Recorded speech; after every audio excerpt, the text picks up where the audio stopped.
अगर आप चाहते हैं कि आध्यात्मिकता आपके जीवन में आए तो आपको अच्छे या बुरे की कठोर अवधारणाओं को छोड़ना होगा।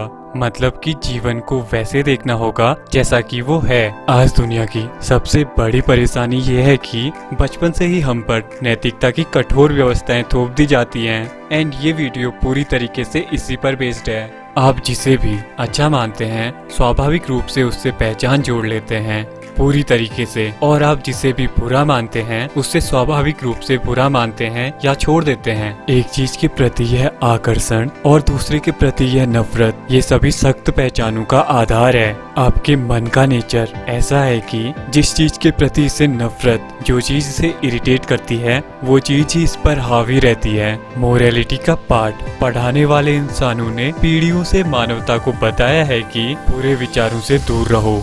ये पॉइंट कहता है कि अगर आप तथाकथित बुरे विचारों के बारे में ना सोचने की कोशिश करते रहोगे तो आप दिन रात उसके बारे में ही सोचते रहोगे। अधिकतर लोग जो ये मानते हैं कि वो अच्छे हैं, उनके साथ रहना मुश्किल होता है। इसके अलावा वो अपना अधिकतर समय उससे बचने में लगा देते हैं जिसे कि वो गलत मानते हैं। आमतौर पर इसका मतलब ये हुआ कि वो लगातार इसके बारे में ही सोच रहे थे। लेकिन सच तो ये है कि किसी भी चीज से बचना उससे आजादी नहीं है। इस प्रकार नैतिकता की सोच या मोरालिटी की थिंकिंग बहिष्कार पर आधारित है, जो कि हमें मेंटली वीक बनाती है, जबकि स्पिरिचुअलिटी की थिंकिंग समाबोधक करने की भावना से पैदा होती है।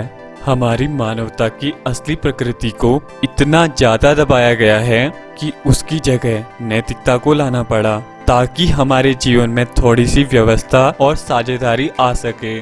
ऐसा इसलिए हुआ है क्योंकि हमने अपनी मानवता को सक्रिय रखने के लिए कुछ भी नहीं किया है। अगर आपकी मानवता सक्रिय होती तो नैतिकता की जरूरत ही नहीं होती। नैतिकता एक इंसान से दूसरे इंसान में समय के साथ बदलती जाती है, लेकिन जहाँ कहीं भी मानवता ने अपनी अभिव्यक्ति पाई है, वो चाहे इतिहास का कोई भी काल रहा हो, यह हमेशा से एक सी ही रही है और हमेशा एक सी ही रहेगी। सतही तौर पर हम अपने मूल्यों, आचार व्यवहार और नैतिकता के आधार पर हम सभी अलग अलग हो सकते हैं, लेकिन अगर आप किसी इंसान के अंदर जाकर उसकी इंसानियत को छूना चाहते हैं तो आप पाएंगे कि हम में से हर कोई एक जैसा ही है। नैतिकता थोपने के लिए आपको लोगों के साथ किसी तरह से शामिल होने की जरूरत नहीं होती है। आपको बस बोलना है, अच्छे से बनो, नम्रता से बनो। अगर आप गुस्से से बनोगे तो इसके रिजल्ट बुरे होंगे। अगर आप किसी व्यक्ति में मानवता जगाना चाहते हैं तो इसके लिए आपको उनसे कहीं ज्यादा जुड़ने की जरूरत होती है। नैतिकता काम की होती है, ये सामाजिक व्यवस्था सुनिश्चित करने में सहायता करती है, लेकिन ये आंतरिक विनाश ला सकती है, क्योंकि अधिकतर धर्मों द्वारा निर्धारित नैतिकता का कोई भी व्यक्ति पालन ही नहीं कर सकता। अंततः अधिकतर मानवता निरंतर अपराध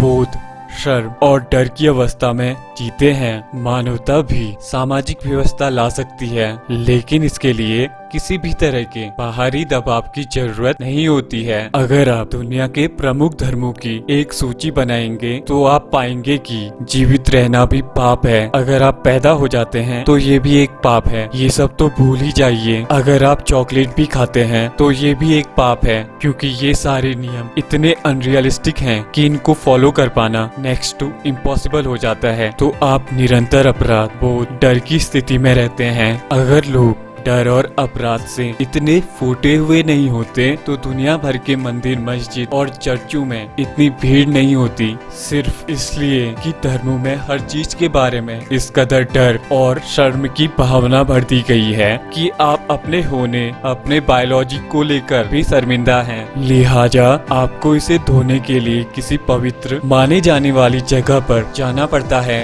लेकिन अगर आप जब स्वाभाविक रूप से प्रसन्न होते तो आप अपने आसपास के सभी लोगों से प्रसन्नता से बातें करते। उम्र के साथ शारीरिक ऊर्जा में कमी हो सकती है, लेकिन आनंदता और जीवंतता के स्तर का कम होना जरूरी नहीं है। अगर आपके प्रसन्नता और जीवंतता में कमी आ रही है तो आप किस्तों में खुद खुशी कर रहे हैं। आजकल विश्वास करने को आध्यात्मिकता बोला जा रहा है, पर आध्यात्मिकता का मतलब खोजना है। विश्वास करना और खोजने के बीच में एक बहुत बड़ा अंतर होता है।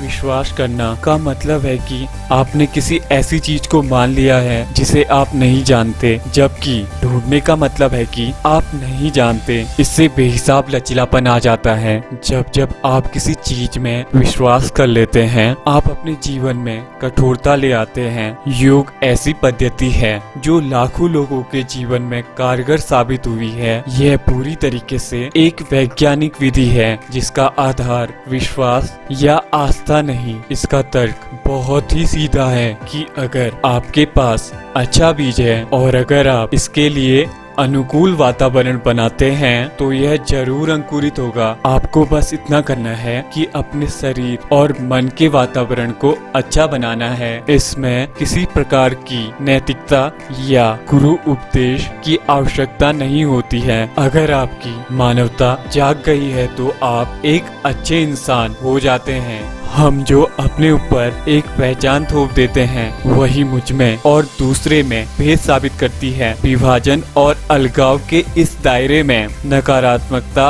और अपराध पैदा होते हैं। सीमाओं से आजादी की ओर बढ़ना ही एकमात्र तरीका है।